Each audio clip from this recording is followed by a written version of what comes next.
also be moderating the session. Thank you.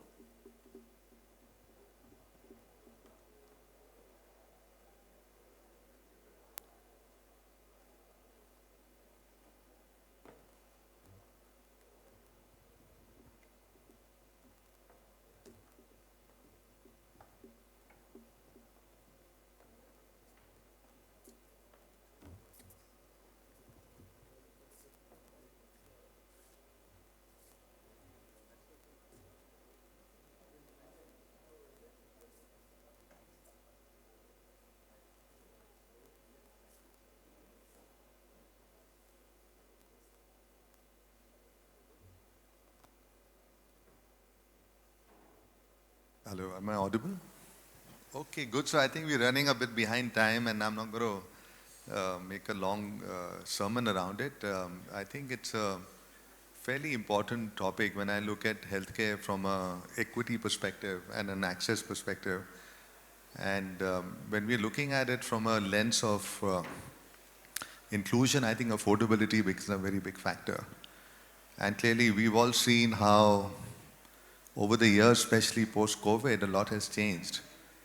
I think COVID really showcased to all of us globally, particularly in India and the Asian countries, the gaps in our system, right? They were kind of wide exposed. So the need to look at healthcare more from a preventive, more from a, if I can say, you know, curative later, but more sort of surveillance and how do you really prepare your health systems becomes equally important. And when I look at the lens of climate, the way things are changing and the impact on human health, whether it's the heat stress or all the other sort of flooding and other impact on the vulnerable, again, health is central to this. When I look at the environmental side, again, health is central to it because the air we eat today or the food we eat through the recycling industry, the way it's going, it's clearly made it clear that healthcare has to be at the middle of all this if we have to have not only a long life but a healthy life. So with this shift in paradigm, I think there are few stalwart champions I see who've taken the journey, this hard work of building a company in a very difficult area to try and make it more affordable, accessible. And I also see on the panel with me investors who've sort of backed many of these entrepreneurs who've taken thematically an approach to see how can we solve for it. So my role is really to hear them, and I hope that those who are here and those who hear the recording and the brief later can perhaps take their suggestions and learnings into some policy document or some insights which can be useful. So quick background, I'm LM and I sort of lead Vital Strategies, and we are a public health organization working in 70 countries and with offices in 7. So my role is twofold: to see how can we not only do more in the area of climate health, environmental health, and all those areas for Asia, which has a population of 2 billion for Southeast Asia, but also take our Indian solutions globally. And how do we make what many of you are doing here relevant and for a region? Because I think we've all heard how innovation is important, and India has that ecosystem today which is there. But when I look at it from perspective, and that's my question which I'm going to request our panelists here to help us with. When I look at healthcare from a perspective of investing, scaling, I look at it from a perspective of how do we mainstream these investments. There are many challenges, and I'm sure there are learnings. And so I would request our panelists maybe to introduce themselves, what they do, and we'll divide the session in two parts. I think the first is really to hear the challenges they see if the consumer, if I may say, or the customer or the person who's the most underprivileged or most unreached, how do you reach them and what are the challenges you're seeing in sort of building these companies? And thereafter, I would seek your views and recommendations which you believe could be relevant. So I think maybe I'll start from you, Madhav. I think you've been a stalwart in the industry. Maybe you can introduce yourself first and the India Health Fund and how you're looking at it, and maybe we can just go, in the circle. So over to you, Madhav. Thank you. Sure. Thank you, Alan, and good afternoon. So my name is Madhav Joshi. I'm Chief Executive Officer of India Health Fund, which is a catalytic fund that Tata Trust set up about 7 years ago now. And the reason for the trust getting uh, involved in an area like funding for healthcare, which is typically outside of what the trusts do, is when the SDGs were announced, there were very specific goals for the elimination of infectious diseases. And the trust, with their history of running programs for healthcare, took the view that achieving elimination goals relying only on programs would be very challenging. Now, science and technology-based innovation was identified as a potential disruptor, but the related understanding was that market failure had prevented the development of meaningful science and technology-based innovation because of lack of funding, and the reasons are not hard to guess. Now, this is all pre-COVID. And that's what India Health Fund was really set up to address a gap in. It's a catalytic fund which provides funding, and this is deliberately set up as grant funding, and it's fairly flexible grant funding, to developers of innovations based on deep science and deep tech, which can make a meaningful impact in improving access to treatment, diagnosis, as well as care, particularly for infectious diseases, not just in India, but in all LMICs. And not only do we catalytic in funding, we also catalyze collaborations, partnerships for the scaling up of these solutions and the long-term sustainability, as well as catalyze partnerships to really, I think, bring like-minded stakeholders together to make sure the ecosystem works together as a whole. So that's just a little bit of who we are and what we do and how we look at impact. Hi, my name is Mayur Sarvesai, and I'm the co-founder and managing partner at Somerset Indus Capital Partners. We are a healthcare-focused private equity fund which focuses a lot on the lower tier markets and the lower economic strata of population.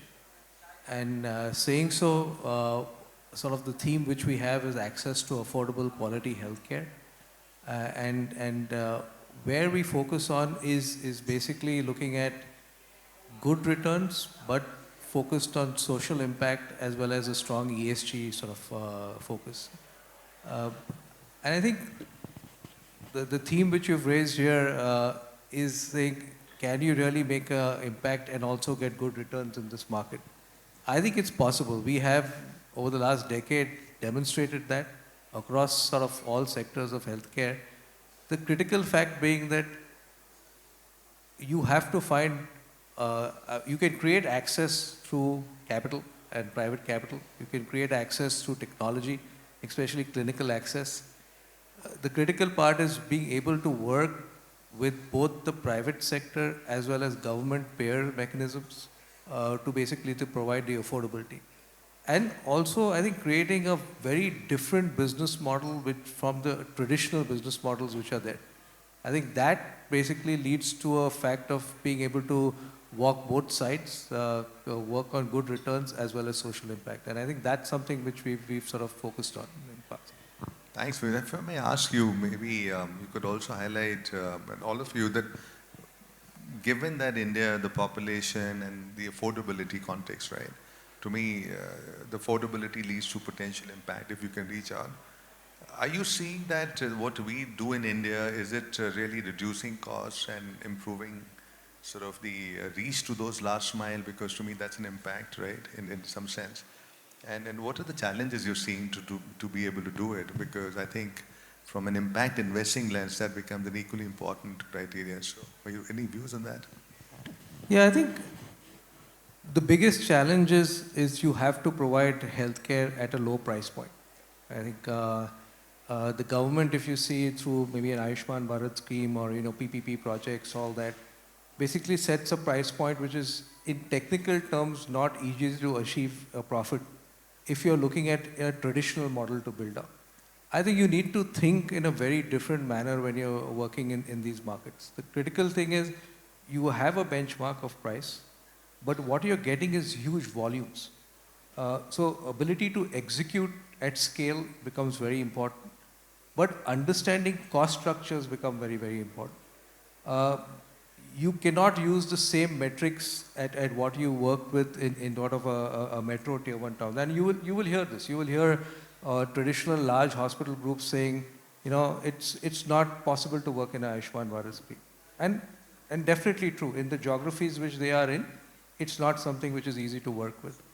But if markets, traditionally cost of people, other costs are relatively lower. So you need to work with that effectively. You need to work with doctors in a certain manner. So we typically work with doctors at fixed costs and not at variable costs. That ensures that when volumes kick in and you cross those fixed costs, you really can develop profitability. I think you decide how to use generic medicines, you use generic consumables in medtech, etc., refurbished equipment required, whatever it takes to provide a quality of healthcare, but at a lower cost. And I think That's the impact. that is the critical part. I think, and quality, I mean, if you see most of these hospitals are NABH hospitals or NABL labs, so it's not like you're working in something which is, really unorganized. But I think it's understanding the cost structures which make a big difference. Rajat, your views? Hi everyone, I'm founder of Sunfox Technologies. We basically detect heart attacks using a smartphone. When I was starting 8 years back, I was building race cars and I lost one of my friend at the age of 21. This is when I realized as an engineer, how do we react when somebody is having a heart attack? What is the awareness level? What is the education level? When we started deep diving, we realized that, people even don't know when, if they're having a chest pain, whether they have to eat a aspirin or a Digene, right? And that's what brought us into that. And we realized that, the primary tool which, help people to diagnose in the cardiac events have been invented more than 150 years ago. And still the mainstream, but as he rightly mentioned that cost of economics is very important, and that's why they are limited to the hospitals. We don't see the penetration of these tools. Forget about the home, not even at the primary level clinics around us. And we thought how we can actually solve this particular problem for less cost than a cup of tea. Right, the way we see a penetration of thermometer, can we see a penetration of cardiac diagnostic tool at the last mile to 1 billion people? We talk in context of COVID. COVID brought everyone's attention to the healthcare. The number of people who died due to COVID, I think 2 times than that number die every year to heart attacks, and still we don't see penetration of cardiac diagnostic tools there. And we all know there is a golden time, but if I ask, what should somebody do when somebody is having a chest pain, which is possibly due to heart attack? What's been your biggest challenge trying to build this company, if you can highlight one? So, our story started in entirely different way. We started in college in Dehradun. We happened to be Uttarakhand's first registered startup. Our registration number also says 001. So, we started with everything with red flags. So, from the investment point of view, if I say 4 students started in college without any capital, never went to the corporate, so not having the experience. We also don't come from a subject matter expertise. So was building race cars, now started building medical devices. Then the ecosystem was not existing at all. So we had to build the ecosystem around us locally, to survive. So these challenges was there, and even if when we started building the devices and the product were working, so the investor was, even reacting like it's too good to be true. How can you possibly build something like that? When we built that, you have to stay frugal, you have to stay affordable while meeting the highest quality standard in the segment, because nobody would touch your product if you probably can't benchmark it with the highest standard available, the gold standard available. So that makes the entire journey very, very complicated. And the regulatory hurdles, and I'm sure. Exactly. Regulatory hurdles, makes it more challenging. The entire process took about 8 years just to build a product and get into, credibility level, which can be used by the people. But for me, all of these red flags became the reason why we sustain in this market. You know, if we would have been subject matter expert, we would have failed early, because हम लोगों को लग जाता है ना कि if things are not working, we can't just, you know, stay there for too long. If we would have a lot of money, so हम लोग वो access, क्योंकि हमें resources बहुत late मिले, access to the capital बहुत late मिला, we became frugal. This came into our DNA, and that's No, how I it think continued. that's probably the DNA of India, and Indians to a large extent, that how do you do things frugally? And I think if that mindset, you can use your money. Let me come, so you're clearly very passionate about what you do. Let me come to another very passionate entrepreneur sitting on my left and doing some fascinating work and clearly trying to create impact, make things which are relevant for inclusion. So Pratik, can you just share your journey very quickly, your challenges? I think it'll be good for people to understand what are your challenges as well, right? I mean, the story, I'm sure they can read on a website. Tell them what they can't read. Okay. Yeah, well, thank you, first of all, to ISC for inviting. My name is Pratik Madhav. I work with technology entrepreneurs and startups in disability. So anybody who's building solutions which are technology-based for visual impairment, speech and hearing impairment, physical disability, and a lot of tech coming in the field of neurodiversity, neurodevelopment as well. I'm happy to actually share that when we started working, there were only 20-25 entrepreneurs, overall in the ecosystem. But today we have 450 startups in this ecosystem. So we probably need a Prabhav 2025 only for disability and assistive technology, and we will fill the whole room. Yeah. We consider ourselves as an impact organization. So while we work with entrepreneurs, our point of view is that you can help one person with disability, that's great. But if you can help 100 startups in this ecosystem and they help 100,000 people, we are using force multiplier as a mechanism to create larger impact. So we're building this ecosystem. We work with not just startups, we're helping government on the policy side, market access. We're working with a lot of educational institutions because students need to do more research and they need to be more socially conscious. We're working with corporate to have them recruit more and more people with disabilities as well. So while we'll build this ecosystem, we believe that the kind of innovation, and I know we talked about the frugality of the innovation, is just the same in the disability world as well. India can be poised to become the best assistive technology innovation ecosystem in the world. And we are talking about 1.1 billion people with disability in the world. In India, we're talking about somewhere between 70 to 80 million people. So it's a larger market. And we believe that we can be the center of the innovation. Multiple challenges. I think first is the awareness. Awareness about people with disabilities. I'm here since morning. Not that I know of, I haven't seen a person with visual impairment in this conference. I haven't seen a person who's doing sign language in this, helping people who might be hard of hearing, in the audiences.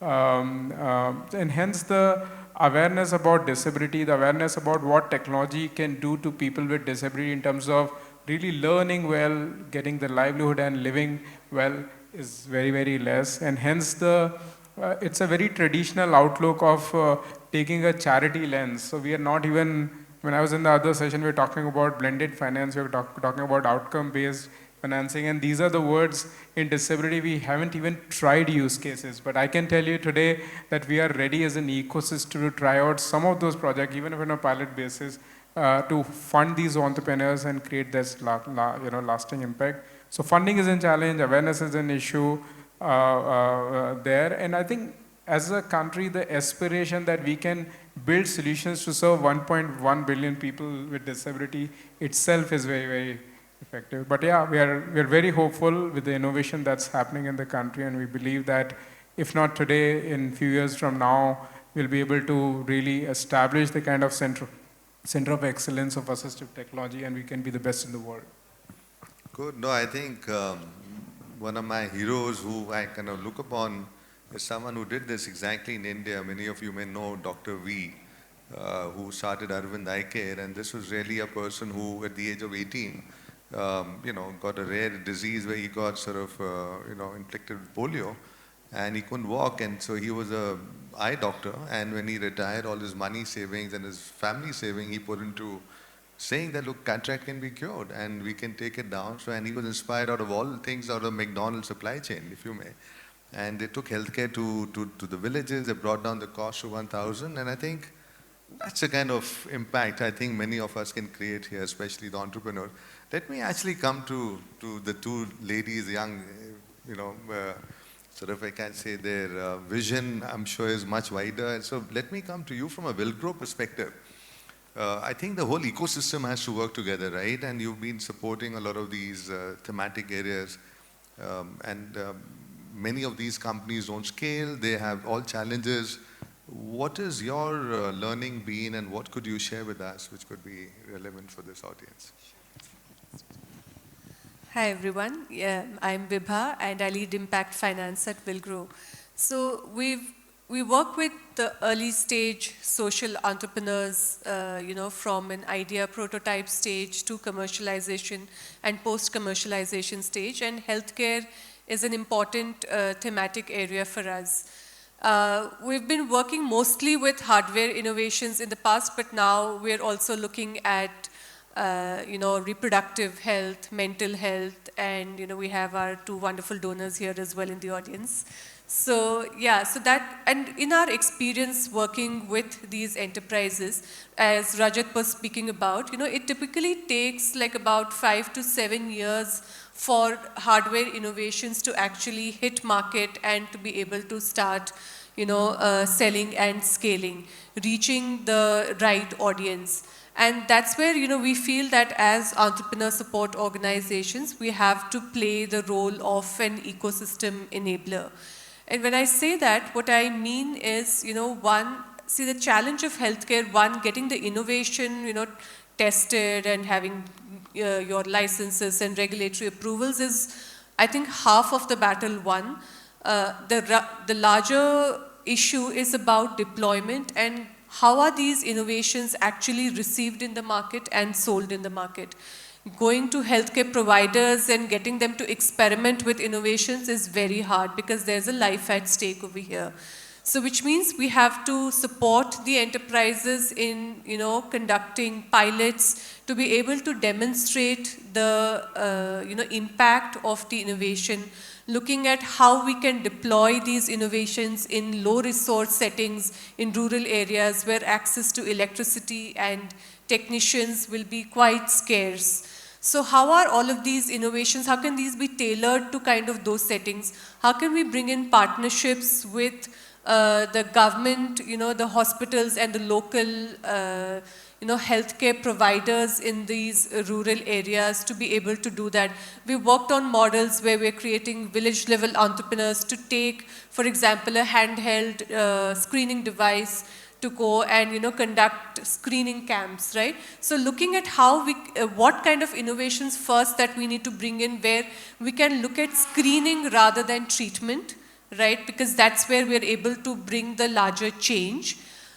Second, looking at how can these be deployed through marketing related efforts, creating channel partners, as well as working with larger hospital chains like Kaho and all of that. So that's where I think we come in for the second bit. The third bit is the access to capital. And that's where our work in blended finance is another area where we're looking to support the enterprises, saying, when you are at commercialization stage, you have your first purchase order, how do you fund it if you don't have equity, right? And we need debt players to also come in, so we bring in risk mitigation, design some of these solutions to make sure that the enterprises are able to access debt capital and, are able to show that their product is actually ready for market. So that deployment can happen, right from an idea stage to the implementation stage. So the whole cycle is how we look at it, and we feel that, everybody needs to come together to play their role in this entire value chain. Good, thank you. And if I had to ask you, out of, let's say, 10 companies which you look to support, how many of them actually end up scaling? I think I have Rajat next to me, so yes, I'm glad that he's here. Sunfox is definitely an example that way, but we do have, I think, quite a few in our portfolio which are now in the scaling stage, but then it meant that we had to handhold them for 5 to 6 years for them to be able to do that. So scaling is not a challenge according to you, is it? Yes, we are now in that scaling stage. Yes. Okay, good. So Shivani, I'd like to sort of hear your views. Quadria, I think, was one of the early health-focused funds, and the definition of health has been widening. And I think when you look at it from an impact perspective, right? I mean, clearly this is a term I've heard many people define it in many ways. Some do it because investors are asking, and some do it because they believe in that impact. So how do you look at impact measurement and those frameworks? Do you really think that there is something which is simple to understand and standardize, or there's a lot more to be done? So can you give us some perspective on that? Right. Thanks. Hi, everyone. I'm Shivani. I'm heading Impact and ESG for Quadria Capital. Quadria is a healthcare-focused fund, and our investments are in India as well as Southeast Asia. We focus on about 4-5 themes in healthcare, primarily healthcare delivery, pharmaceutical, life sciences, associated healthcare services, diagnostics, healthcare financing, so the entire gamut of healthcare. And I think as a starting, when the fund was incubated as well, impact was the core philosophy for us as a fund, with the core principle being that profit and purpose are sort of entwined in the way we look and approach at certain business models that we want to fund and invest in. So it could be, an impact is a core criteria in terms of measurement as well. I think as a fund, while we've looked at these philosophies and always factored this in along with, of course, a clear investment thesis or clear impact thesis as well, what we over the course of the last couple of years, we've sort of standardized this whole process now, because I think post-COVID we realized that we need to also expand the kind of models, businesses that we are looking at more, sort of telemedicine, remote diagnostics also playing in a lot of role, considering this whole healthcare space is also changing post-COVID. So how do you sort of factor those opportunities in? What kind of KPIs can be deployed where we can use some standardized frameworks which will help us to know the real impact potential, as well as the kind of potential that Quadria can help the company achieve till the time we exit.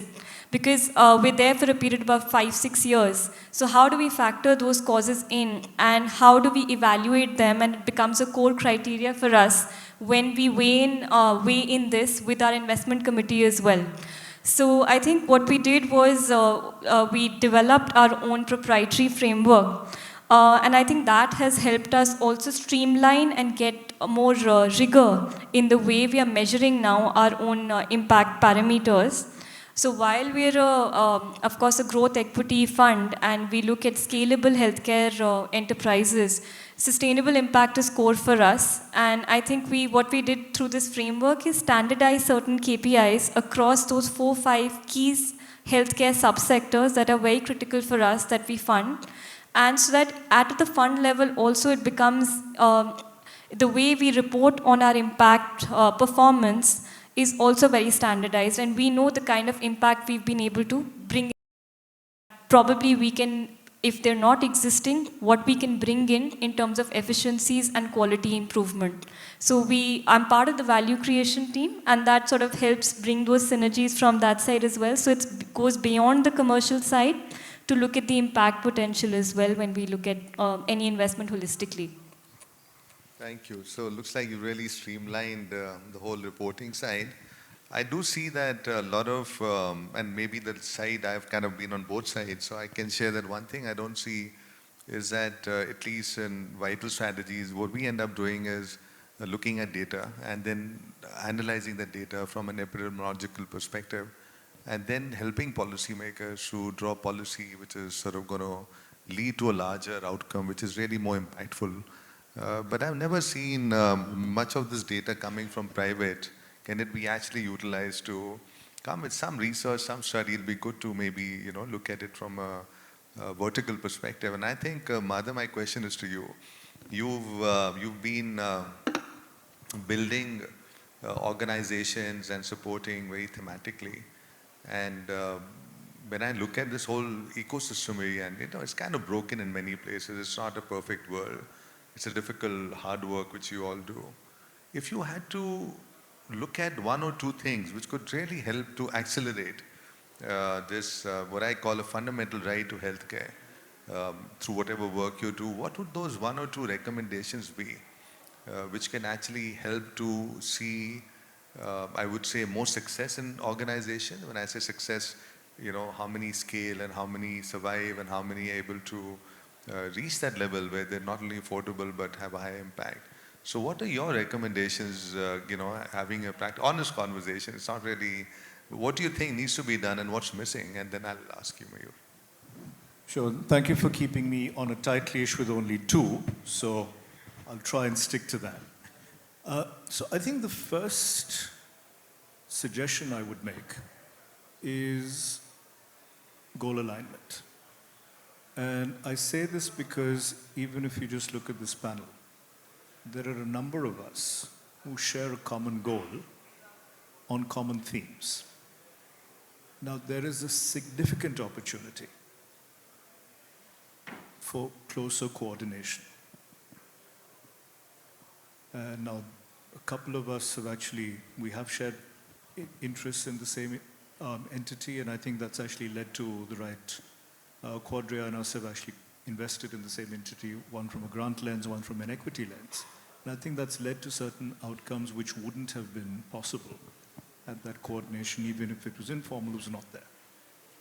Now, if you multiply that by the number of players who already exist, and yes, there is a paucity of funding, but if like-minded players can align on a couple of key themes, priorities, or areas of interest, and you can distill it down to whatever level you want, coordinated funding will go a long, long, long way.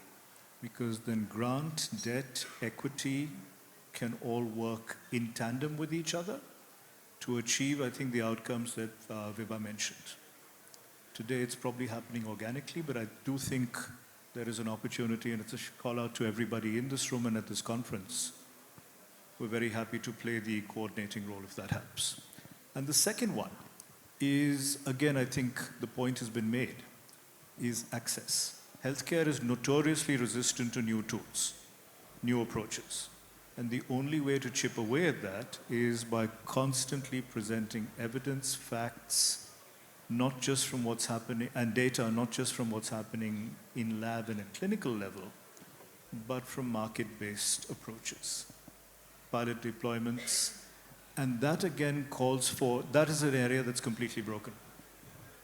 And I think that calls for urgent action to make sure, first of all, the access pathways exist, both in the public and the private sector. Secondly, the funding for that is available. And thirdly, the forums to engage with particularly the decision makers in the public and private sectors in healthcare exist to really evangelize and work that effectively. The tech industry has done this very successfully over the years. Healthcare needs to learn from that. I think it's a good point to make about the need for coordinated collaboration for market or capital forms of access.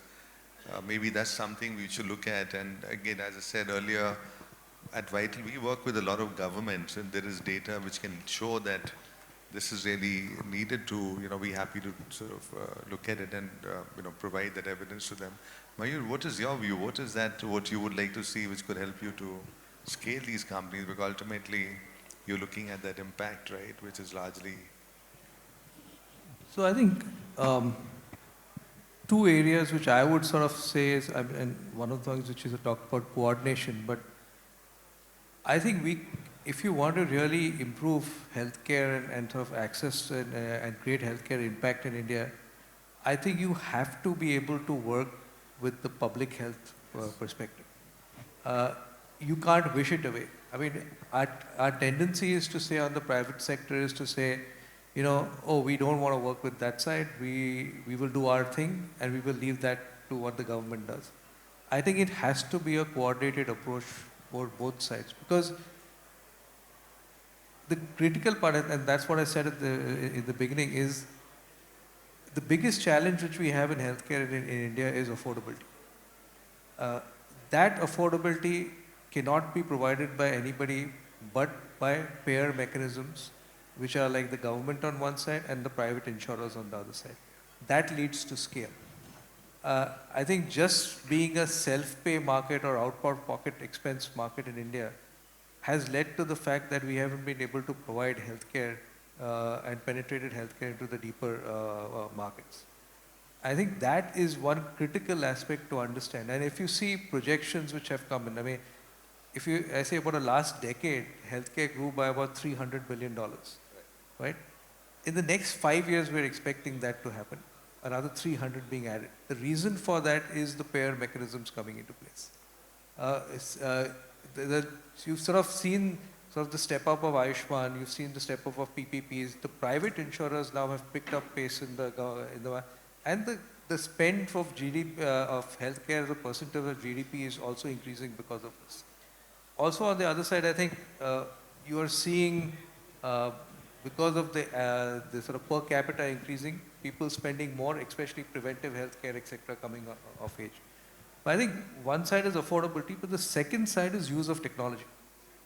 I think if you really want to create impact in healthcare, you have to be able to use technology effectively. You are in a population of 1.44 billion, you are not going to be able to have doctors everywhere. You have to be able to use technology and create business models using technology. Just don't have technology. I mean, our tendency is to say technology is on one side, we will create a business model separately. I think you need to marry both these things when you're going to create sort of, especially in the lower tier markets. And I think that is critical. I mean, I'll just give you an example of what we've invested in a company called Krishna Diagnostics, which is India's largest PPP player. I mean, this company, this diagnostic player basically covers over 20 states and pretty much tier 3, tier 4 towns where they have CT, MRI, scan services, etc. But how have they managed to do it is through technology, clinical access through teleradiology. They have a teleradiology hub in Pune which does probably 2 million scans a year and covers the entire country and does a 4-hour TAT time in terms of sending the report back. Now that leads to the fact that you've got the ability to service pretty much every deep pocket in the country.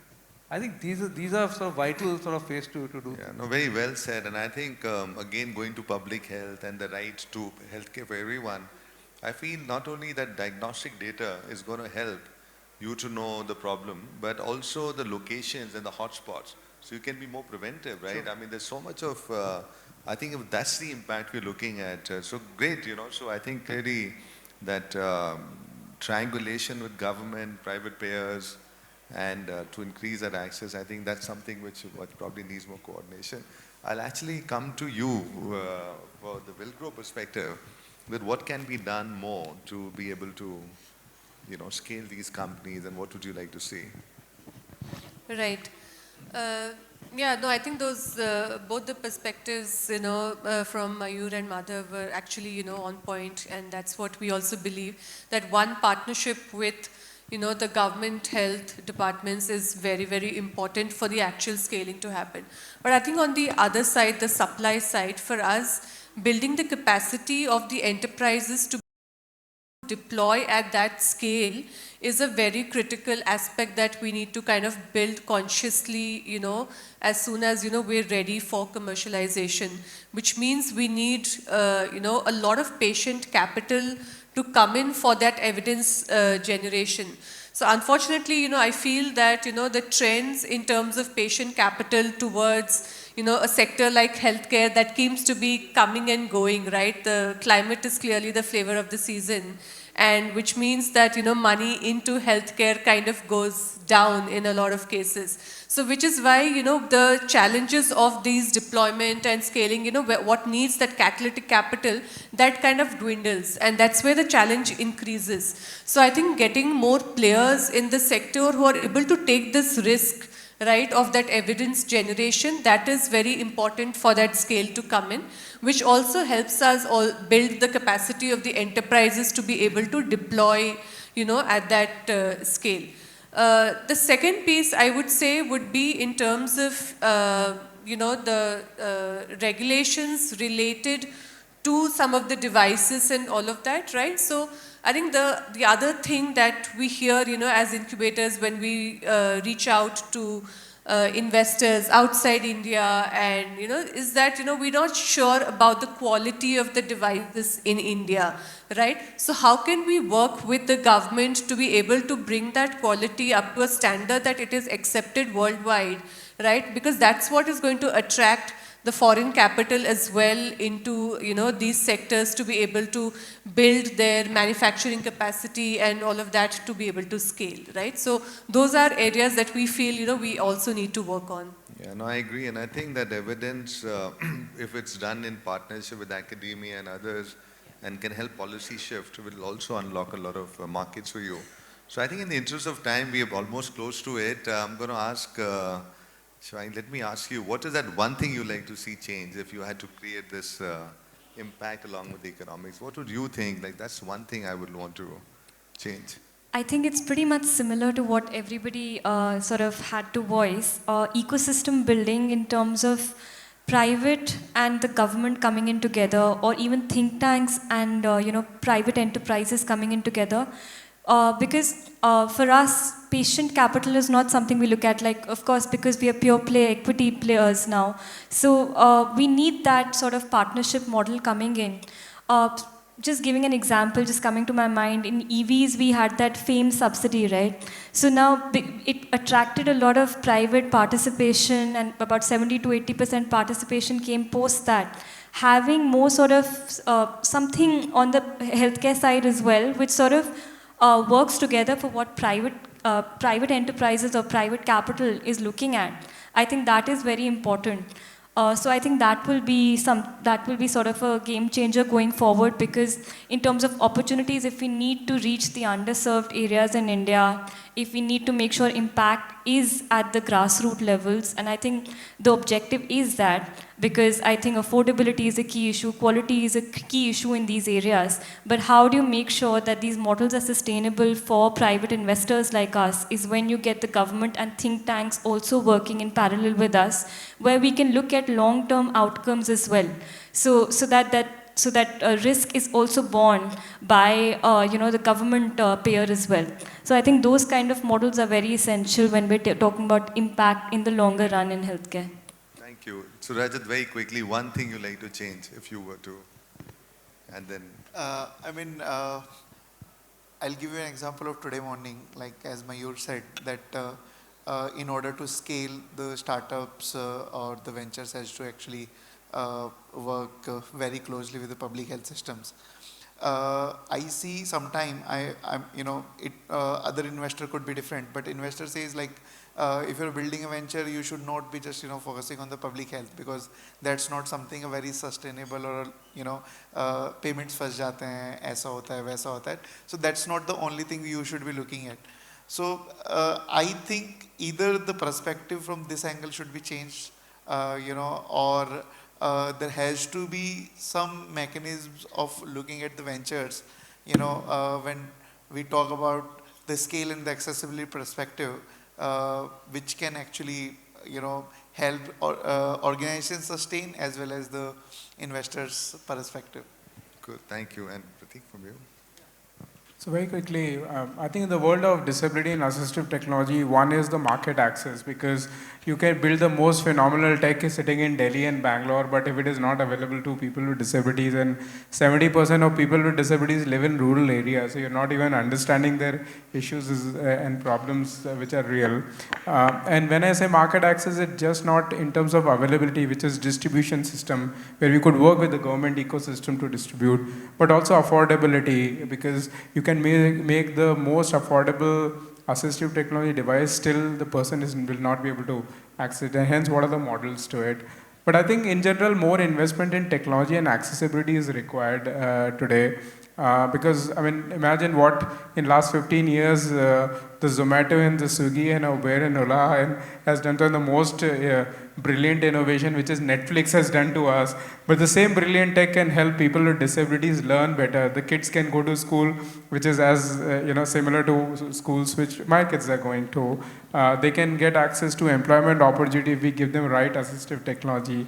And I think if we are making that whole investment in assistive technology and making it affordable, I think they can do as good as all of us have done. And I think the recent example is, look at Olympics and Paralympics. We have won 29 phenomenal medals, and I think we should give a round of applause to all of those guys who have trained and really done well for the country. So I think that's the point I would like to make. Thank you, Pratik. I think you're absolutely right. The challenges of people with those disabilities are both mental as much as physical. So I think reaching the unreached is again an impact we have to look at. So look, I think we are short on time. And my sort of take out of this whole thing is that a lot of good work is being done by the phenomenal institutions which you represent and are heading. And I think there's a greater need for coordination, I feel. What I hear, I think there's a greater need for inclusive participation internally, whether it's a government, and there's a greater need to use this measurement of impact to generate that evidence which can shift policy. I think that's the other take I have. And I think our success has to be defined not by number of companies which we sort of incubate, but how they're able to, make it affordable, as you said, Mayur. How do they reach the last mile? It can only happen when volumes are there and the demand generation happens and they're able to. So I think there's a lot of work to be done in the system, and I think maybe the takeaway for all of us is that we need to do more in smaller groups to coordinate and come out with some, things we can all be proud of collectively. So thank you all, and I look forward to sort of seeing more of your work and maybe seeing how we can all collaborate on those. Yeah, thank you. So big applause for my panel.